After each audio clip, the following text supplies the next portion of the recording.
Ողջույն, սահմանը անցնում ենք Հանրապետություն կուսակցության քաղաքական խորհրդի անդամ Անահիտ Ադամյանի հետ։ Ողջույն Տիկին Ադամյան, շնորհակալություն միանալու համար։ Բարի օր, սիրով։ Հանրապետություն կուսակցությունը նաև ձեր մասնակցությամբ այս ընտրություններին քաղաքական հայտ է ներկայացրել խորհրդարանական եւ առաջին հարցը հետեւյալն է։ Կան այն 19 ուժերի միջև քաղաքական կուսակցություններ, դաշինքներ, որոնց հետ ընտրությունների այս կամ այն ելքի դեպքում պատկերացնում եք որոշակի համագործակցություն։ Ես կարծում եմ, որ որոշակի համագործակցության մասին պետք է խոսել ընտրությունների արդյունքները հայտնի դառնալուց հետո միայն։ Բոլոր դեպքերում Հանրապետություն կուսակցության նախագահ Արամ Սարգսյանը արդեն իսկ հայտարարել է, որ անհրաժեշտության դեպքում, եթե քաղաքացիական պայմանագիրը 50+1 կամ սահմանադրական մեծամասնություն չհավաքի, այդ պարագայում մենք կարող ենք կոալիցիա կազմել քաղաքացիական պայմանագրի հետ։ Երբ նայում ենք այդ 19 ուժերի ցանկը, այնտեղից մաքսիմում հնարավոր է առանձնացնել 3-4 ուժ, որոնք, այսպես ասենք, ժողովրդավարական արժեքների ջատագով են, Հայաստանի որպես եվրոպական պետության մոդելի ջատագով են եւ այլն, մնացածը Հայաստանի, այսպես ասենք, Հայաստանը պատկերացնում են որպեսզի վերադառնա իր շրջանես յուր, ռուսական ծիրում տեղավորված պետություն եւ այլն։ Սա փոքրինչ խնդրահարույց չէ, այսինքն մենք խոսում ենք տասնյակից ավել ուժերի մասին, որոնք մասնակցում են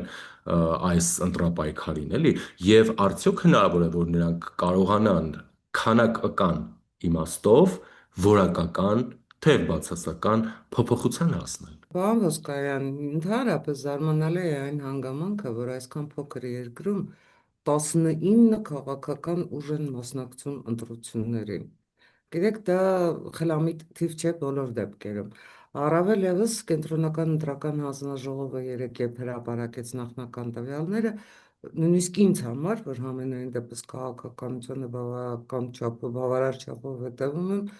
շատ անծանոթ անուններ կային։ Ես ուղղակի չեմ պատկերացնում այդքան ծանոթ անծանոթների շրջանում ինչպես պետք է ընտրողը իր ճշգրիտ ընտրությունը կատարի։ Եվ շատ ցավով եմ արդեն իսկ այդ փաստը արձանագրում, որ քաղաքական ծրագրերի կամ քաղաքական պայքար ըստ էության չի լինելու։ Պայքարը լինելու է այ ձեր նշած, պայքարը լինելու է թեպետ թերևս երկու ճամբարի մեջ։ Նրանք, ում համար բացարձակ արժեք է անկախությունը, ովքեր դավանում են անկախ Հայաստան, եւ նրանց միջև ովքեր ընդհանրապես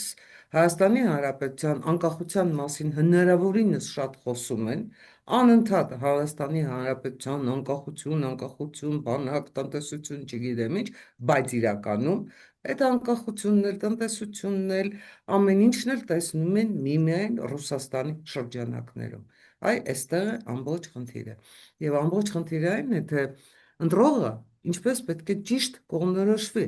որովհետև հայտարարությունների մակարդակում բոլորն անկախության ջատագով են։ Հայտարարությունների մակարդակում բոլորը մտածում են մարդու մասին, բարձրագույն արժեք է մարդը։ Իսկ թե ինչպես են այդ բարձրագույն արժեքի իրավունքները ոտնահարում, ես կարծում եմ, այս քարոզարշավի ժամանակ այնուամենայնիվ դա զգացվելու է հստակ։ Ես հենց դա եի ուզում հարցնել. ո՞րն է այս ընտրություններում առաջարկը հանրությանը, հա? Ինչ է առաջարկվում եւ ինչի միջև է լինելու այդ ընտրությունը ի վերջո։ Ընտրությունը լինելու է ինքնիշխանություն, թե գուբերնիա, եթե կարճ, շատ կարճ, հակիրճ բանաձևեմ, ինքնիշխանություն, թե գուբերնիա։ Եվ ընտրությունը լինելու է որքան էլ որ շատ, ինչ ասեմ, ցավալի է, համենայն դեպս 21-րդ դարի առաջին քառորդի ավարտին, որքան էլ ցավալի է, քաղաքական դաշտում շարունակում է իր ավերիչ դերը ունենալ կապիտալը, որովհետև տեսեք բոլորը բղավում են ուժեղ Հայաստան, ուժեղ վարչապետ, սուտ է, այդտեղ ուժեղ Հայաստանի ու ուժեղ վարչապետի մասին ընդհանրապես խոսք չկա, այդտեղ կա խոսք հարուստ Հայաստանի կուսակցության, սոս կուսակցության անունով եւ հարուստ վարչապետի տեխնացուի մասին, ընդամենը հարուստ։ Իսկ հարստությունը ինչ գաղափարաբանություն ունի, ինչով է կապված այս երկրի հետ։ Եվ արդյոք, եթե մենք դնում ենք իրավական հարթությունը, քաղաքական հարթությունը, բարոյական հարթությունը, արդյոք այդ կուսակցությունը ընդհանրապես պետք է մասնակցի ընտրություններին։ Հանրապետություն կուսակցությունը ինչ ասեմ, թերևս արդեն մի քանի ամիս է, որ այդ մասին խոսում է եւ ասում է, որ ուժեղ Հայաստան ընդհանրապես ընտրություններին մասնակցելու իրավունք չունի։ Ուժեղ Հայաստանի գրանցումը Հայաստանի Հանրապետության օրենքներին դեմ է, որովհետև միանշանակ է, որ Հայաստանի Հանրապետությունում համապետական ընտրությունների կարող են մասնակցել այն կուսակցությունները, որոնց կապիտալը հայկական ծագում ունի։ Եկեք հասկանանք, ինչ ծագում ունի Սամվել Կարապետյանի կապիտալը։ Ովով, բայց դուք շատ լավ տեսել եք Մոլդովայի փորձը եւ տեսել եք, թե ինչպես ընտրությունների նախորյակին այն կուսակցությունները, որոնք չէին համապատասխանում Մոլդովայի օրենսդրությանը, պարզապես ընտրություններին չմասնակցեցին։ Ես կարծում եմ, որ Հայաստանի Հանրապետությունում եւս պետք է այդ խնդիրը դրվի եւ Հայաստանի Հանրապետությունը եւս պետք է ժողովրդավարությունը պաշտպանի։ Ոչ թե սպասի, որ հեսա ժողովրդավարությունը կգա եւ ժողովրդավարությունը կպաշտպանի իր անանց արժեքները։ Ես նաև դրա մասին էի ուզում, որպեսզի մենք խոսենք։ Տեսեք, մենք ունենք մի իրավիճակ, որ դրանք իմ բնորոշումները կամ որակումները չեն, հա։ Դա նաև գուցե ապօրինի գույքով անցնող այն ուժերն են կամ նրանց ներկայացուցիչներն են նաև դրա այդ գործերն են, էլի, վար նաև դրա մասին խոսում։ Այսինքն, պետության զավթման մեջ մեղադրվող անձինք իշխանություն ձեռք բերելու եւ դրանից հետո միայն ֆինանսատնտեսական հսկայական ռեսուրսներ, այսինքն պետության ունեցվածքը կողոպտած անձինք, կൂട്ടակած մարդիկ, բացահայտ այլ երկրի շահերը սպասարկող սուբյեկտները կամ ուժերը, ընդհուպ Ռուսաստանի նախագահի մակարդակով դրա մասին արձանագրվեց, ինչպես կարող են համատեղելի լինել ժողովրդավարական մոդելի հետ։ Երբ մենք այդպիսի ուժերի կենսունակությունը քաղաքական գործընթացներում եւ հավակնությունը, այսինքն պետությունը զավթողները հավակնում են ժողովրդավարական ճանապարհով վերցնել երկրի իշխանությունը, ինչպես են այդ ուժերը համադրելի ժողովրդավարության հետ, որ ամեն ինչ արդարացվում է ժողովրդավարության անվան տակ։ Դե մենք ժողովրդավար ենք, բոլորը ազատ են զբաղվել քաղաքական գործունեությամբ։ Ես կարծում եմ դուք ճշգրիտ բանաձևեցիք եւ ձեր ասացին համարյա ավելացնելու բան չկա։ Խնդիրն այն է, որ մենք իսկապես ստեղծված իրավիճակում ապրում ենք абսուրդի ժանրով, որովհետև բոլոր այն ուժերը, որ տասնամյակներով Հայաստանի Հանրապետությունը զրկել են տնտեսությունից, տասնամյակներով Հայաստանի Հանրապետությունում թույլ չեն տվել ժողովրդագրական պատկերի փոփոխություն, տասնամյակներով ընդհանրապես քաղաքական դաշտի այնպիսի ամայացում է գնացել, որ ընդդիմադիր լինելը կամ նշանակել է դառնալ իշխանության կցորդը, կամ մարգինալացվել, հիմա այդ ուժերը եկել են ու խոսում են ժողովրդավարությունից։ Գիտեք, абսուրդների абսուրդն է, երբ Ռոբերտ Քոչարյանը ներկայացնում է տնտեսական ծրագիր։ Այն Ռոբերտ Քոչարյանը, որի իշխանավարման տարիներին Հայաստանի Հանրապետության տնտեսությունն ընդհանրապես դադարել է գոյություն ունենալ, երբ ամբողջ տնտեսությունը վերածվել է շինարարության, կներեք, կամ սպասարկման ոլորտի։ Հիմա Ռոբերտ Քոչարյանի տնտեսական ծրագրում ներառվում է արդյունաբերություն։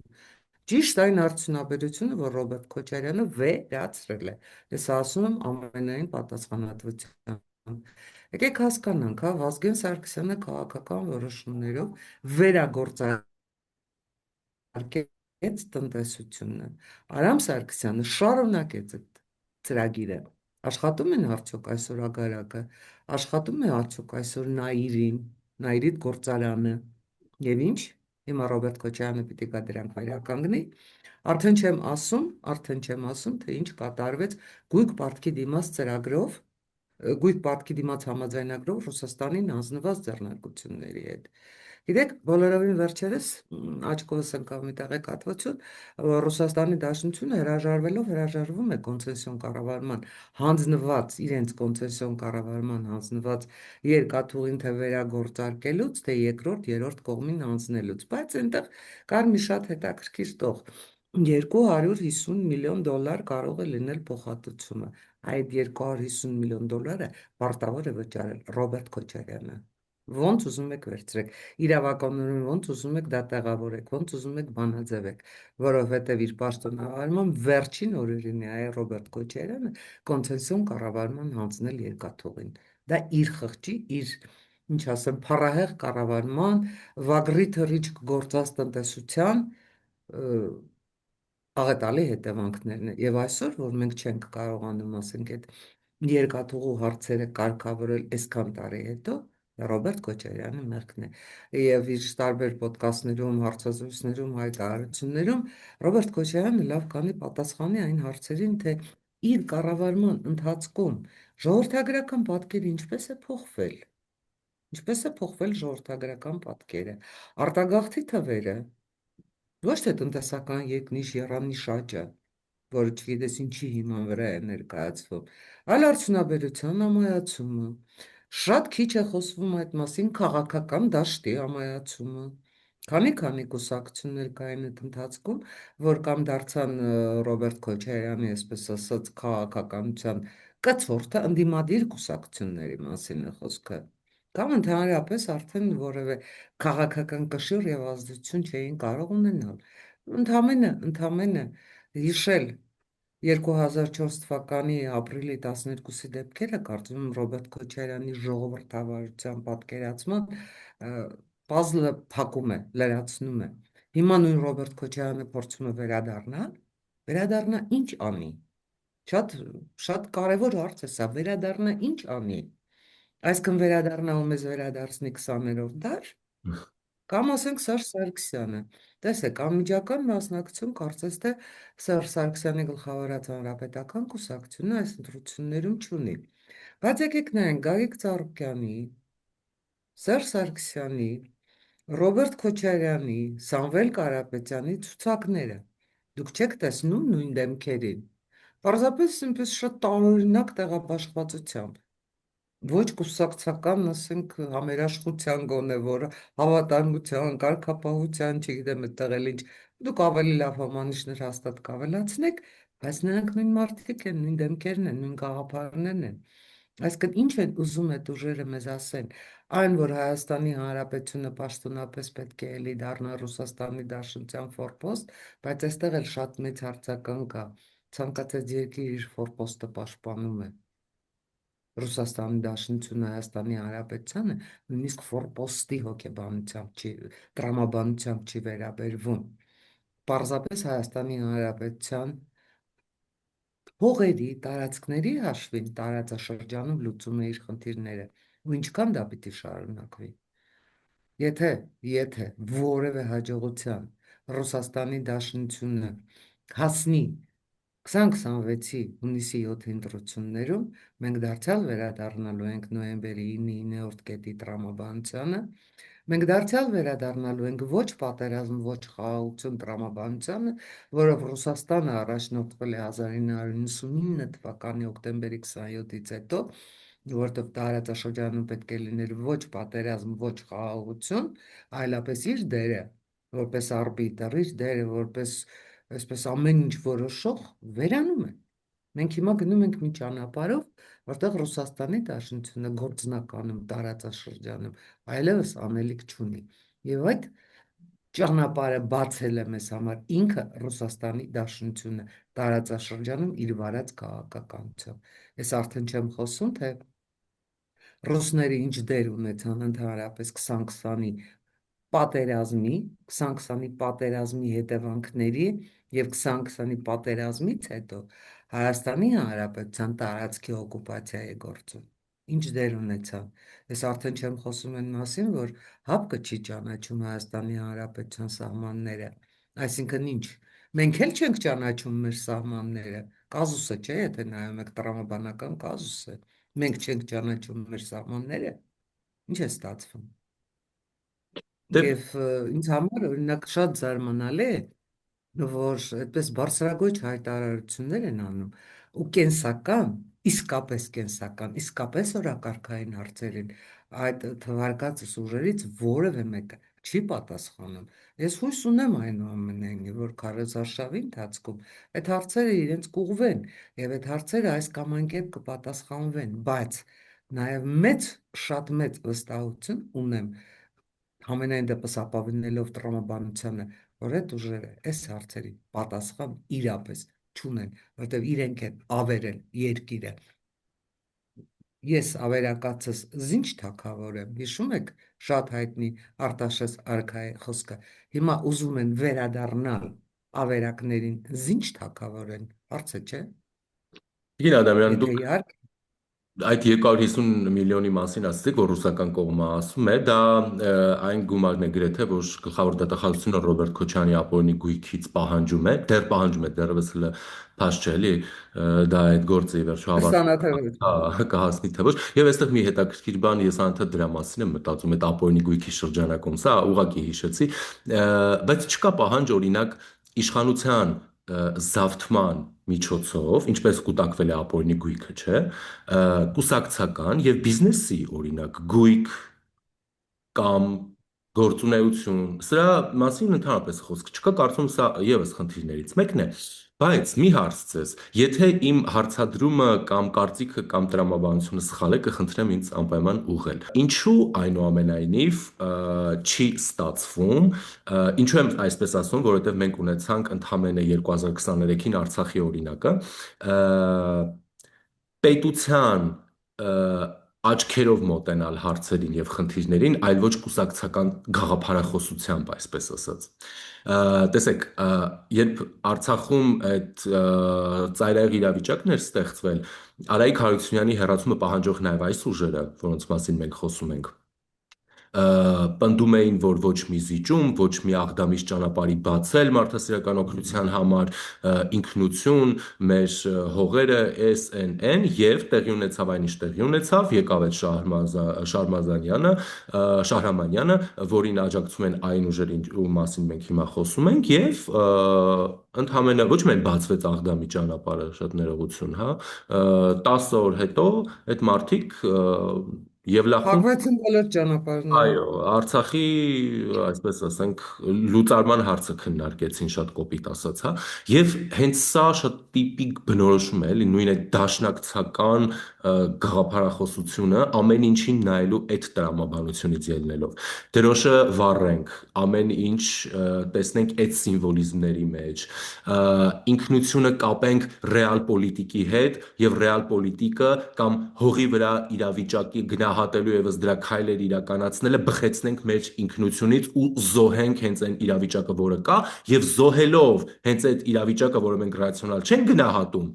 ուղիղ ոչնչացնենք մեր ինքնությունը։ Արցախը վառ օրինակ։ Պարոն Ոսկանյան, իրականում ես ձեզ շատ շնորհակալ եմ ձեր այս հարցի համար,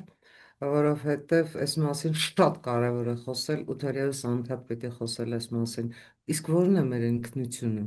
Արդյոք մեր ինքնությունը անվերջ զոհի ինքնությունն է։ Արդյոք մեր ինքնությունը սպանվածի, բռնաբարվածի, ցեղասպանվածի, հավիտենական պարտվածի ինքնությունն է։ Բացարձակապես ոչ։ Այդ էր նշած ուժերը մեզ անverջ փորձում են պահել այդ շրջանակում։ Թույլ ես, պարտված ես, որևէ իրավունք չունես գլուխդ բարձրացնելու, որևէ իրավունք չունես քո հողի վրա երկու ոտքով կանգնելու, դու միշտ պետք է ծնկած լինես, որովհետև այլ պարագայում իրենք իշխանության չեն գա։ Դու միշտ պետք է ծնկած լինես, դու միշտ պետք է զգաս Ռուսաստանի կարիքը եւ Ռուսաստանն է միայն, որ կարող է գալ ու քեզ փրկել։ Թե ինչպես է փրկում Ռուսաստանը, ես կարծում եմ Կարսից սկսած մինչև Շուշի պետք չի այլևս որևէ բացատրություն, որևէ մեկնաբանություն այդ հարցին։ Ամբողջ ֆոկուսը հենց դա է, որն է մեր ինքնությունը։ Ես չգիտեմ ով այդ ուժերից ինչպես այդ հարցին կպատասխանի։ Վստահ եմ, որ կասեն այնպեսի փառահեղ ճառեր գնա գալիս եմ։ Կուզես տափահարել, բայց որևէ կապ չունի իրենց վարած քաղաքականության հետ, որովհետև իրենք խոսում են, ասում են մի բան, իրականում իրական գետնի վրա ռեալ պոլիտիկում անում են լրիվ հակառակը եւ լրիվ հակառակն է լինելու, եթե անգամ 20-26-ի հունիսի 7-ին իրենք դույզն ինչ հաջողություն ունենան։ Իսկ որ հաջողություն կունենան, գիտեք, ամբողջ մի պետություն, որ կոչվում է Ռուսաստանի Դաշնություն, որը ինքը հիմա փլուզման եզրին է, ես կարծում եմ, որ իբրև լրագրող դուք նաև հետևում եք Ռուսաստանում ծավալվող իրադարձություններին, համենայն դեպս Z քարոզչության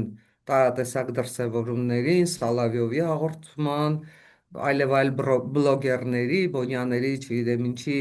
այս ամեն ինչին ու նաև մի պարզ փաստ Ռուսաստանի Դաշնության նախագահը անգամ չի կարողանում զորակոչ անցկացնել, որովհետև այդ զորակոչիկներին եթե ինչ-որ մի կերպ հավաքի էլ, ոչ զինելու, ոչ հագուստ, սնունդ, տեղափոխում ապահովելու հնարավորություն չունի։ Այմես փորձում են դարձնել այդ ինքնափլուզվող Ռուսաստանի ավերակների տակ մնացող երկիր։ Սա է իրականությունը։ Արդյոք դա է մեր ինքնությունը։ Ես պնդում եմ, որ մեր ինքնությունը դա չէ։ Մեր ինքնությունը բացարձակապես այլ է։ Մենք կարող ենք հզոր տնտեսություն զարգացնել, մենք ունենք այդ ներուժը։ Իսկապես ունենք այդ ներուժը։ Նավթ, գազ չունենք, հասկացանք, բայց մենք ունենք այնպիսի օգտակար հանածոներ, որոնք 21-րդ դարի տնտեսության ոսկե լարն են, 21-րդ դարի տնտեսության հիմքն են։ Մենք ունենք վիթխարի ջրային պաշարներ։ Տեսեք ինչ է կատարվում Արևան Իրանը, մարդիկ ուզում էին մայրաքաղաք տեղափոխել, որովհետև չէին կարողանում Թեհրանը ապահովել ջրով։ Հայաստանի Հանրապետությունը, փառք Աստծո, ելի ասում եմ, փառք մեր բնությանը, մեր աշխարհագրությանը վիթխարի ջրային պաշարներ ունենք, կարողանում ենք օգտագործել, ցավոք ոչ։ Մենք ունենք ներուժը, մենք ունենք գիտական ներուժը, մենք ունենք ընդերքը, որից կարող ենք այո, օգտագործելով այդ ամեն ինչը ստանալ հզոր տնտեսություն, փոխել ժողովրդագրական պատկեր, բայց մեզ չգիտես ինչու անդադ փորձում են տանել,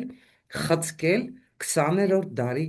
տնտեսության պատկերացումների մեջ հարկեր չվճարեք, ինչ հարկերի մասին է խոսքը, եթե չկա հարկ, չկա ընդհանրապես պետություն։ Ես կարծում եմ շատ մեծ տնտեսագետ չպիտի լինես, որ հասկանաս հարկի նշանակությունը ընդհանրապես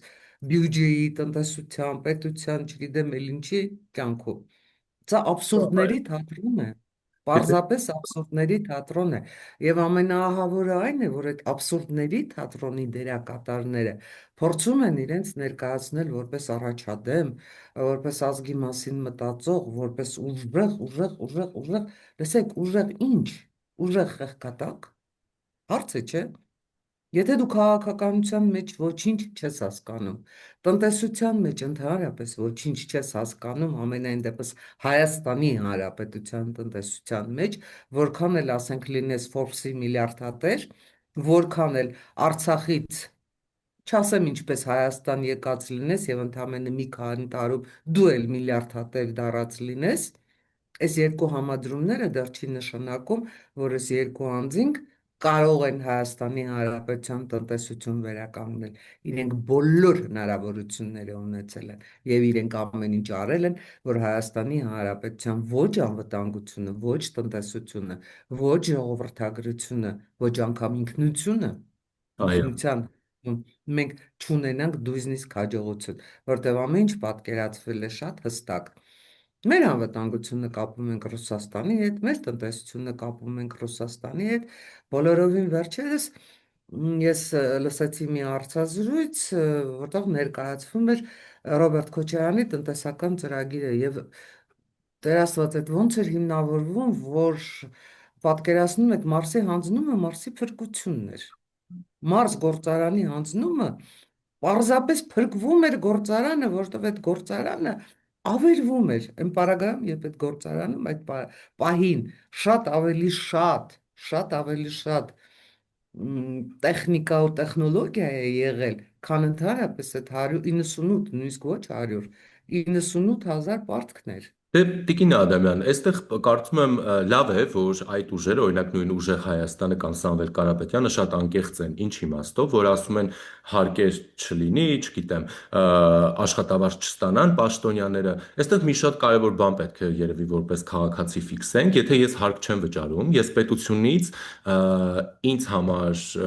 դրական կամ հանրային օգուտ ստեղծելու պահանջ չեմ կարող ներկայացնել, այս մեկ, եւ Խզվում երկրորդը եք կապը քո պետության հետ։ այո, եւ երկրորդը, եթե պաշտոնյան չի վճարվում ին վճարած հարկից, հետեւաբար նա ինձ հաշվետու չէ, ու այստեղ պարզ է թե ում է նա հաշվետու լինելու այս Այո, դեպքում։ այդ պաշտոնյան կատարելու է բոլոր այն, ինչ ասեմ, հանձնարարությունները, որոնք իրեն վճարողը իրեն տալու է։ Այո, Գիտեք, այստեղ բազում կազուսներ կան, բայց կազուսների կազուսը թերևս այն է, որ մենք որևէ կերպ չենք ուզում հասկանալ, որ Հայաստանի Հանրապետության ընտրությունները սոսկ ներհայաստանյան իրադարձություն չեն։ Ձեզ այդ հարցազրույցներում կարծում եմ այս մասին մենք շատ ենք խոսել, որ պետք չէ Հայաստանի Հանրապետությունը դիտել այսպես կղզիացած, փակ, ինչ որ գոյացություն, որը աշխարհի հետ գրեթե չի հարաբերվում։ Լրիվ հակառակը, լրիվ հակառակը։ Գլոբալացված աշխարհում Հայաստանի Հանրապետության հետ կապերը պետք է զարգացնել։ Եկեք մի քիչ էլ խոսենք տրիպի մասին, որովհետև ինչ է տրիպը Հայաստանի Հանրապետության համար։ Ով ինչ գնահատական ուզում է տալ, ինձ համար գոնե որ առաջին հերթին տրիպը անվտանգություն է։ Հետո նոր տնտեսության զարգացում։ Բայց դուք պատկերացնում եք մի իրավիճակ, որ Հայաստանի Հանրապետությունում ինչ որ իշխանությունն են գալիս Կրեմլի վկաները եւ տրիպը գործում է։ Աբսուրդի աբսուրդ, չէ՞։ Չէ, իհարկե, Չինաստանը կգա այդ տրիպը կգործարկի, կամ Իրանը կգա Հայաստանի Հանրապետության անվտանգություն կապահովի, այն Իրանը, որտեղ այսօր չգիտես ընդհանրապես իշխանություն կա թե չկա։ Կորպուսն է իշխանությունը, իշխանության ներկայացուցիչները ընտրված կալանավորված են, թե կալանավոր ընդհանրապես ինչ է կատարվում այդ Իրանում։ Բայց Նարեկ Կարապետյանը հայտարարում էր, որ Իրանը Հայաստանի Հանրապետության անվտանգության երաշխավորն է։ Հիմա դուք ուզում եք, որ ես լուրջ, այսպես լուրջ հիմնավորումներով մեկնաբանեմ նման, չգիտեմ ինչերը, արդեն չորակեմ։ Ես ուզում եմ խոսել նաև այն մասին, թե ինչ իսկապես վիթխարի նշանակություն է տալիս տարածաշրջանին աշխարհը, ինչ վիթխարի նշանակություն է տալիս տարածաշրջանին արևմուտքը։ Դեռ տրիպը դնենք մի կողմ Եվրամիության աջակցությունը։ Ես չգիտեմ, գուցե որոշ չափով աննկատ անցավ, բայց օրինակ ապրիլի 20-ին Հայաստանի Հանրապետությունն էր եկել ՆԱՏՕ-ի գլխավոր քարտուղարի ներկայացուցիչ Քևին Համիլտոնը, եւ այդ այցը բավականին ծանրակշիռ այց էր։ Եկեք հասկանանք, ՆԱՏՕ-ի գլխավոր քարտուղարի անձնական ներկայացուցիչը տարածաշրջանի գործերով ինչի է հենց հիմա գալիս Հայաստան։ Եվ ոնց է պատահում, որ նրա այցից ընդամենը 2 օր հետո Եվրամիությունում Հայաստանի Հանրապետություն դիտորդական ներկայացվածությունը ավելացնելու խնդիրներ են բարձրացվում եւ լուծումներ են տրվում տեղ։ Ոնց է ստացվում, որ Եվրամիությունը մայիսի 3-ին, 4-ին, 5-ին արդեն չասեմ, դուք ինձ լավ գիտեք, ինչ խորհրդաժողովներ են Հայաստանի Հանրապետության տարածքում անցկացվելու միայն Հայաստան Եվրամիություն առաջին խորհրդաժողովը, ես կարծում եմ վիթխարի իրադարձություն է։ 50 երկրի ներկայացուցիչներ են Հայաստանի Հանրապետություն գալու, թե ֆինանսական ինչ այդ ֆինանսական ինչ ներդրումների մասին խոսք կլինի, գիտեք, այստեղ մենք գտնվում ենք զուգահեռ աշխարհներում, ասեմ ինչու։ Եվրամիությունն էլ Ամերիկայի Միացյալ Նահանգներն էլ բազմիցս ասել են, որ Հայաստանի Հանրապետությանը առաջ բոլոր դռները բաց են։ Հայաստանի Հանրապետությունը դեպի Եվրամիություն գնալու, Հայաստանի Հանրապետությունը Ամերիկայի Միացյալ Նահանգների հետ հարաբերությունները հնարավորինս խորացնելու որևէ խնդիր չունի։ Այստեղ ամբողջ խնդիրը մենք ենք։ Հայաստանի Հանրապետությունն է։ Ինչու չի մեր ելակետը այն, որ մեր պատմության ամենաբարձր կոթողը դա Հայաստանի Հանրապետությունն է եւ մեր հայոց պատմության ցանկացած իրադարձություն, այդ թվում օրինակ նույն հայոց ցեղասպանությունը, որը այդքան շահարկվում է այս թեման, հա, դրա պատասխանը կարող է տալ բացառապես ինքնիշխան, ժողովրդավարական, խաղաղ, ազատ եւ անկախ Հայաստանի Հանրապետությունը։ Կախյալ, վասալ, ոչ խաղաղ, տնտեսապես փլուզված մի կերպ քարշ եկող Հայաստանը ո՞ց կարող է առհասարակ օրինակ հայոց ցեղասպանության հարց առաջ բերել որևէ սուբյեկտի հետ հարաբերվելիս։ Սակրալ հարց եք տալիս, գիտեք, ձեզ կքարատեն դաշնակները։ Հաստատ։ Դաշնակները ձեզ կկախեն, կքարատեն, հետո գուցե նաև վառեն։ Ու ոչ միայն դաշնակները, որովհետև դուք հանդգնում եք անպատվել ցեղասպանության զոհերի հիշատակը ձեր անգամ նման հարցով։ Ընդհանրապես փողոց դուրս չգաք այլևս։ Եթե լուրջ, եթե տասնամյակներով Հայաստանի Հանրապետության քաղաքականությունը չի եղել այդ ինքնիշխանություն, եթե ինքնիշխանության գիտակցություն չի եղել,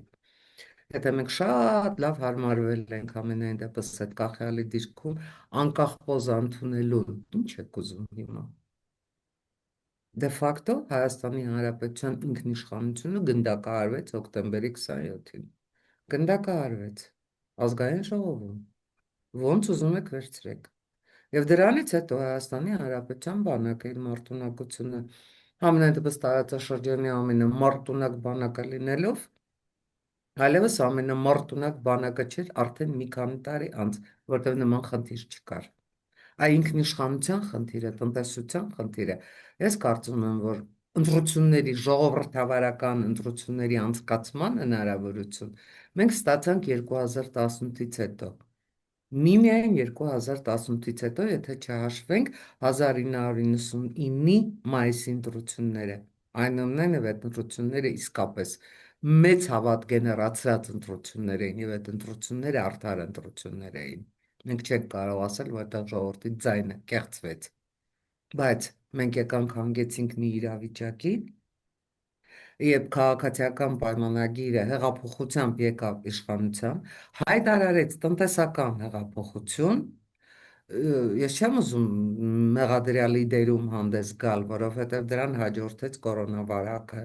դրան հաջորդեց պատերազմը իր բոլոր հետևանքներով, դրան հաջորդեց Արցախի կորուստը, այսինքն գուցե մարդիկ օբյեկտիվորեն այդ հնարավորությունը չունեցան, բայց օբյեկտիվ բոլոր պատճառների, օբյեկտիվ եւ սուբյեկտիվ բոլոր պատճառների համադրումով, այնուամենայնիվ այսօր ես չունեմ այն հարցի պատասխանը, ինչու Ռոբերտ Քոչարյանը, Սերժ Սարգսյանը, ինչու տարբեր մեծ ու փոքր մասշտաբի օլիգարխներ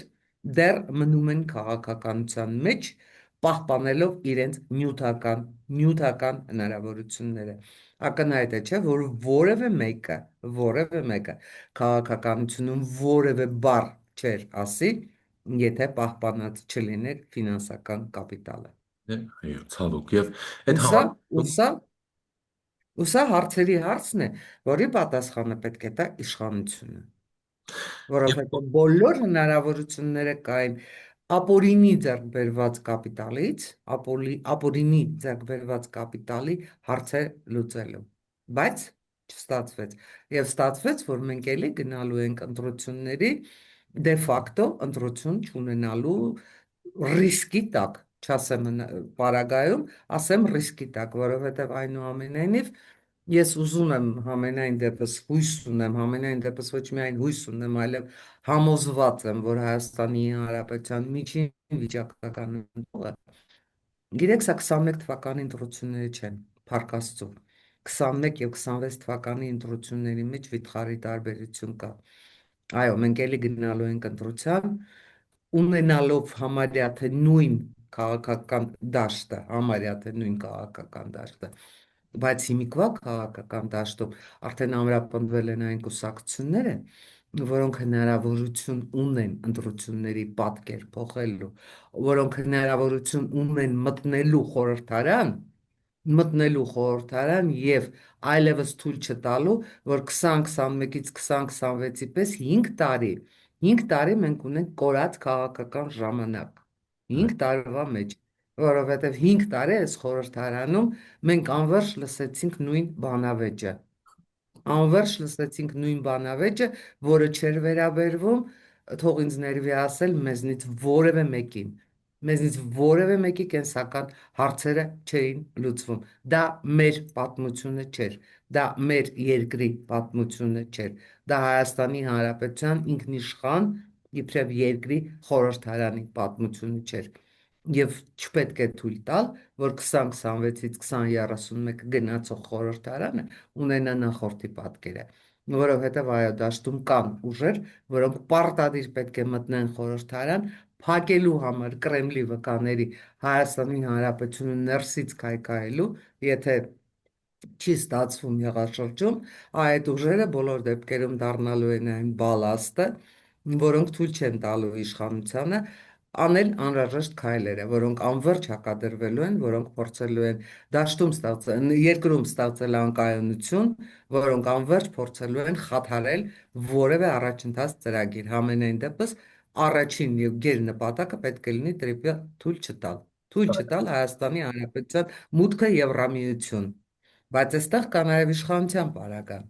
Իշխանությունը փորձում է շարունակել նստել երկու աթոռի վրա։ Դա գրեթե անհնար է։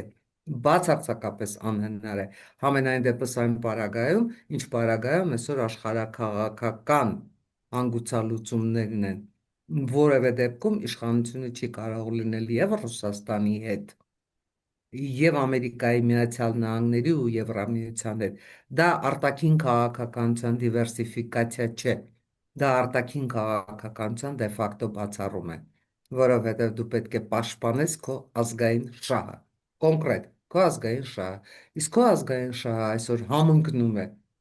ընդունեն թե չընդունեն, քո ազգային շահը այսօր համընկնում է Եվրամիության քաղաքականության հետ, Ամերիկայի Միացյալ Նահանգների քաղաքականության հետ։ Քո ազգային շահը որևէ կերպ չի համընկնում Ռուսաստանի Դաշնության քաղաքականության հետ, որը պարբերաբար Լարսը, գազը, ԱԵԿ-ը օգտագործում է իր ազդեցության համար։ Ու վերջ առաջ մենք պետք է գնանք այդ հարաբերությունները ինչ ասեմ, ստեղծված իրավիճակին համապատասխանեցնելուն։ Որևէ մեկը չի ասում, որ մենք Ռուսաստանի Դաշնության հետ պետք է որևէ հարաբերություն չունենանք։ Դա ցնդաբանություն կլինի, եթե որևէ մեկը նման պնդում անի։ Խնդիրը այլ է։ Խնդիրը այն է Ռուսաստանի Դաշնության հետ հարաբերությունները համապատասխանեցնել ստեղծված իրավիճակին, նախադրյալներ ստեղծել երկրում այ ռուսական մոնոպոլիաներից անցնցում ազատվելու Եվ այս անցած 8 տարիներում մենք այդ ուղղությամբ գրեթե քայլ չենք արել։ Պատճառները տարբեր են, թե օբյեկտիվ, թե սուբյեկտիվ, բայց դա գերանրաշտություն է։ Այսօր մենք չենք կարողանում Ամերիկայի Միացյալ Նահանգների հետ ռազմաքաղաքական համագործակցության համաձայնագիր կնքել, լինելով ՀԱՊԿ-ի անդամ։ Թե ինչ է ՀԱՊԿ-ը մեզ տալիս վնասից, վտանգից եւ հարակից հետևանքներից բացի, կարծում եմ իշխանությունում շատ ինֆորմացիա ունեն, շատ ավելի լավ պատկերացում ունեն, քան դուք կան ես կամ որևէ մեկ այս երկրում։ Ինչից էլ մենք խոսում ենք, բնականաբար առանցքում կամ քաղաքացին է, կամ քաղաքացու մասին է, հա։ Չկա քաղաքացի, չկա պետություն, չկա տնտեսություն, ինքնիշխանություն ու հազար ու մի բան։ Ամեն ինչ զրույցի առանցքում հենց քաղաքացին է, եւ նաեւ կարեւորելով քաղաքացուն եւ նրա ընտրությունը սպասվող հունիսի 7-յան ընտրություններում, ես կխնդրեմ, որպեսզի անդրադառնանք նրան, թե ինչ կարևոր է մեր քաղաքացիական պարտքը կատարելը, մասնակից լինելը այդ քաղաքական գործընթացին անպայման, որովհետև ես մտածում եմ մարդիկ, ովքեր կարող են ասել, որ դե բոլորը նույնն են, դե այս ամեն ինչը ֆարս է, դե ես որոշիչ գործոն չեմ, հետաբար չեմ գնում ընտրության, ինչ ընտրություն կամ նման բան։ Ես սա դիտարկում եմ, որ յուրաքանչյուր ոք, ով կարող է այդպես մոտենալ այդ ընտրությանը, ինքն իր նկատմամբ հանցագործություն է գործում, ինքն իրեն դատապարտում է եւ սրա անթույլատրելիության մասին կխնդրեմ խոսեք։ Պատահական չէ, որ Դանթեն ասում էր անտարբերները հայտնվում են դրողքում։ Երեք, եթե վերցնենք ընդհանրության մեջ այդ ամբողջ երանգապնակը, որ դուք ներկայացրեցիք, խոշոր հաշվով դառնում է շատ մեծ անտարբերություն։ Անտարբերություն առաջին հերթին ինքդ քո անձի նկատմամբ։ Անտարբերություն քո ծնողների նկատմամբ, անտարբերություն քո զավակների նկատմամբ։ Վերջին հաշվով անտարբերություն այն հողի նկատմամբ, որի վրա դու ապրում ես որևէ մեկին քավլիցի չեմ ուզում վիրավորեմ, բայց եկեք թոթափենք հա այդ կեղծ միֆերը, կեղծ կաշկանդումները, կեղծ ինքնարդարացումները, որևէ մեկին չեմ հավատում, որևէ մեկին չեմ վստահում, իմ ձայնը ինչ է նշանակում, մեկ է իմ ձայնը որոշիչ չի, լրիվ հակառակը։ 5 տարվա մեջ դու ունես 1 օր, 5 տարվա մեջ 1 օր, եւ դու որոշում ես քո ճակատագիրը, ինքդ քո պետության, քո երկրի ճակատագիրը, եւ դու այդ օրը ասում ես ես ոչինչ չեմ որոշում, անհավանական է, գիտեք, իսկապես անհավանական է։ Գուցե մի քիչ էլ անարդար է, որ դա 5 տարին մեկ է լինում։ Ս- Ամեն տարին մեկ չի լինում, օրինակ ինչպես Շվեյցարիայի համադաշնությունում է, որտեղ ամեն տարին մեկ իշխանություն է փոխվում։ Բայց դա իրենց կառավարման կարգն է։ Մեր կառավարման կարգը սա է, մեր օրենքները սա են, եւ մենք պարտավոր ենք այդ օրենքները հարգել։ Մենք պարտավոր ենք այդ օրենքները կատարել։ Գիտեք, կան երկրներ, որտեղ ընտրություններին մասնակցելը օրենքով պարտադիր է, եթե դու չես մասնակցում, դու պատժվում ես, դու օրենք ես խախտում։ Հիմա ինչ անենք Հայաստանի Հանրապետությունում էլ նման օրենք բերենք, ընդունենք, սահմանենք, որպեսզի մարդիկ հասկանան իրենց պատասխանատվությունը։ Ես կարծում եմ, որ ընտրությունների օրը այն օրն է, որտեղ դու պետք է ապացուցես, որ դու այս երկրի քաղաքացին ես, պետք է ապացուցես, որ դու արժանի ես այս երկրի քաղաքացին լինելու, պետք է ապացուցես, որ դու սիրում ես ինքդ քեզ, քո երկիրը, քո զավակին, որտեղ ապագա դնելու, ապագայի մասին խոսելու, հեռանկար ունենալու օրն է դա։ Ինչ հեռանկար ես դու ուզում քո երեխայի համար։ Հեռու չգնանք, անձամբ քո երեխայի համար։ Դու ուզում ես, որ քո երեխան գնա բանակում ծառայի ամեն օր պատերազմ սկսվելու վտանգի տակ, թե իր համար ծառայի իր տարեկես ու հանգիստ վերադառնա։ Ընդհանրապես դու ո՞նց ես պատկերացնում անվտանգությունը։ Դու ո՞նց ես պատկերացնում քո կենսամակարդակի բարձրացումը։ Հանրապետություն կուսակցությունը իր A5 ծրագրում այդ խնդիրները շատ հստակ է բանաձևել, շատ հստակ է դրել, որովհետև մենք սկսում ենք անվտանգությունից եւ ավարտում ենք ապագայով։ Եվ այդ ապագան ամենայն դեպս ծրագրում ենք մինչև 2040 թվականը։ Մինչև 2040, ոչ թե առաջիկա 5 տարին, այլ մինչև 2040 թվականը։ Եվ մենք դնում ենք այնպիսի ծրագիր, որտեղ յուրաքանչյուր մարդ իր անելիքը ունի, որտեղ յուրաքանչյուր մարդ արժևորված է, որովհետև գուցե շատ հոգեբանական է, գուցե շատ, ինչ ասեմ, մարդկային է, երբ մարդը ուզում է, որ իր պետությունը իրեն սիրի, երբ մարդը ուզում է իր պետության մեջ արժևորված լինել։ Սա գերխնդիր չի։ Այս խնդիրը վաղուց անտի լուծված է ժողովրդավարական պետություններում, այն պետություններում, որոնք կազմում են արևմուտքը։ Եվ մենք դրան հանգիստ կարող ենք հասնել։ Տեսեք, նախորդ հարցի պատասխանի մեջ ես ասացի, որ մենք զուգահեռ հարթություններում կարող ենք ապրել։ Զուգահեռ հարթություններում այն առումով, որ արևմուտքը իր դռները լայնորեն բացել է։ Կմտնենք մենք այդ դռներից ներս, թե մենք կմնանք այսպես մեր տեղապտույտի մեջ մի քանի աթոռի վրա համաժամանակյան նստելու քաղաքականության մեջ, մեզնից է կախված։ Օրինակ Հանրապետություն կուսակցությունը խորհրդարանում հայտնվելով առաջին հերթին պետք է ժամանակը գնահատելու, ժամանակը զգալու հարցերը դնի։ Մենք այլևս չենք լինելու հապկի այսպես սառեցված, պարբերաբար տաքացվող անդամ, մենք այլևս չենք լինելու անվերջ մոնոպոլիաները պահող երկիր։ Սրանք հարցեր են, որ վերաբերում են մեզնից յուրաքանչյուրին։ Սրանք հարցեր են, որ առաջին, ինչ ասեմ, առաջին հայացքից նույնիսկ չեն էլ գիտակցվում, որ դա մեզնից յուրաքանչյուրին է վերաբերվում, բայց դու լավ կարող ես ապրել ինքդ այն պարագայում, երբ լավ է ապրում քո երկիրը։ Սա այբուբեն է։ Կարծում եմ, այս մասին նույնիսկ ավելորդ է խոսել է։ Բայց սա այբուբեն է, որ այդ այբուբենը պետք է պարտադիր լինի բոլոր նրանց համար, ովքեր զբաղվում են քաղաքականության մեջ, անգամ նրանց համար, ովքեր քաղաքականության մեջ չեն, բայց քաղաքականությունը հատկապես գնում է նրանց հետևից, ովքեր իրենից փախչում են։ Եվ հունիսի 7-ը հենց այդ օրն է։ Եթե հունիսի 7-ին դու մնում ես տանը, եթե հունիսի 7-ին դու չես անում քո ընտրությունը, դու ընդհանրապես պետությունից որևէ ակնկալիք չպիտի ունենաս, որտեղ դու այդ օրը դավաճանել ես քո պետությանը։ Շնորհակալ եմ Տիկին Ադամյան, քարոզարշավը սարերի ետևում չէ, հուսամ դեռ զրուցելու հնարավորություն կունենանք։ Սիրով, սիրով։ Ես սիրում եմ սահմաններն անցնել։ Զրուցակիցս Հանրապետություն կուսակցության քաղաքական խորհրդի անդամ Անահիտ Ադամյանն էր, չմոռանաք բաժանորդագրվել ալիքին։